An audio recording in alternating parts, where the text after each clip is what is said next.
Hey, I know you guys weren't expecting me on a Wednesday, but guys, I've been asked so much over the years, how do you get into property? What are the basic steps, step by step, to buy a property? So I thought I'd make a mini series. These are going to be short, sharp videos around 5 minutes each, taking you through the end-to-end process, all the way from viewing it to renting it out. It's going to be a series, videos coming out each Wednesday for the next few weeks. I hope you find these practical and helpful. If you do, drop a like and share it. If there's any other aspects that you want to know about, put it in the comment section below and I'll make more videos. Enjoy, guys.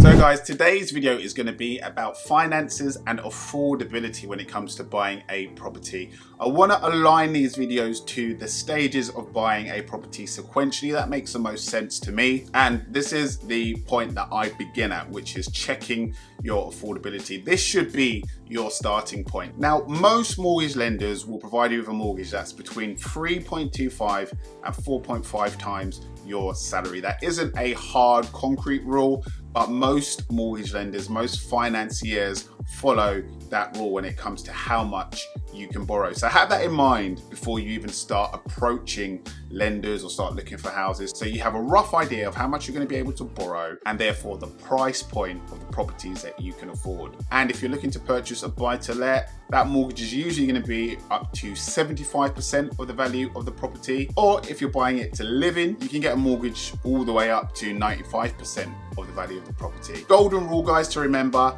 is that the higher the LTV, the higher the interest rate. Okay, so the more money that you put into the property purchase and you bring down the amount that you're going to borrow, you'll generally speaking get a lower interest rate on your mortgage because you present a lower risk to the bank. The higher the amount you borrow and the less money you put in, the higher the interest rate you charge, because that presents a higher risk to the bank. So worth remembering that. So let's go straight into some worked examples. You guys know I'm a spreadsheet nerd. Here's one I made earlier.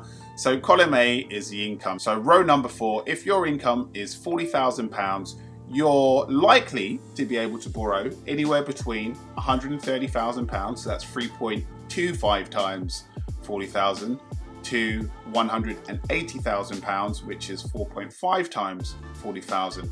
And that all depends on the lender, guys, and stuff like your credit history, your budget, your monthly incomings and outgoings. So it really depends on the lender and your personal financial circumstances.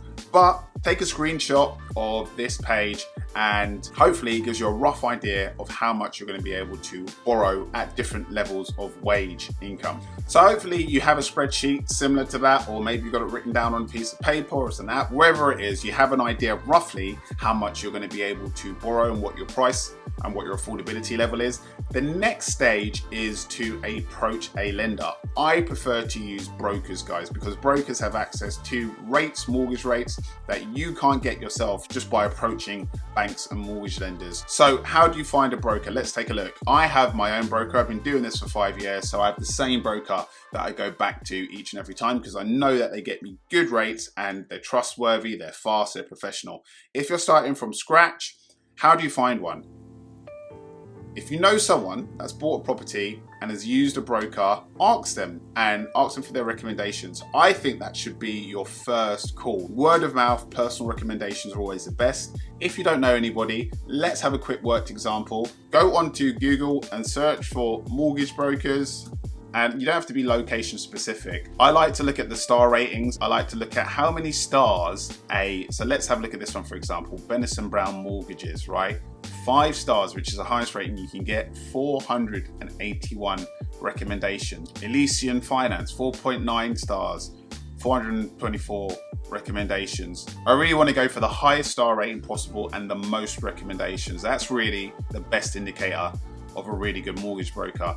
If I see one here, for example, like Lewisham Mortgage Broker, Trinity Finance, they've got 5 stars, which is great. Only 8 ratings, okay? For me, that's not enough. I want hundreds, personally, of ratings because it's more reliable. If you've got hundreds of people giving you the same star ratings as opposed to less than 10, I know which one I'm going to go for. And so once you've narrowed it down, so we saw Benison Brown Mortgages, have a look at their website and just get to know a bit of info so you can go about the About Us, look at their values, look at their team, look at their fees. And if you're happy with what you read, give them a call and have a discussion and talk about next steps. If you get to a stage where you're happy with what you see on this company's website, they'll talk about next steps, so you'll have to send them information such as your work contract, your wage slips, bank statements, etc., for them to do an initial assessment of how much you spend, how much your income is, and how much they can look to offer you. You'll get what they call an agreement or decision in principle, which you can take with you to sales agents and say, look, this is how much I can borrow. Now, that is not an offer, that is an agreement in principle. They'll have to do full underwriting after that. But it's good to go in hand with that to sales agents. They'll take you more seriously because you have an indication from a lender or from a broker of how much you can borrow. So guys, I'm going to end it there. I said I'll keep this short and sweet. That is a video on affordability and finance and how to go about finding a lender and figuring out how much you can afford. Next up, I'm going to be talking about the house hunting process. So look out for my video next Wednesday. If you found this helpful, let me know in the comment section and I'll see you on the next one.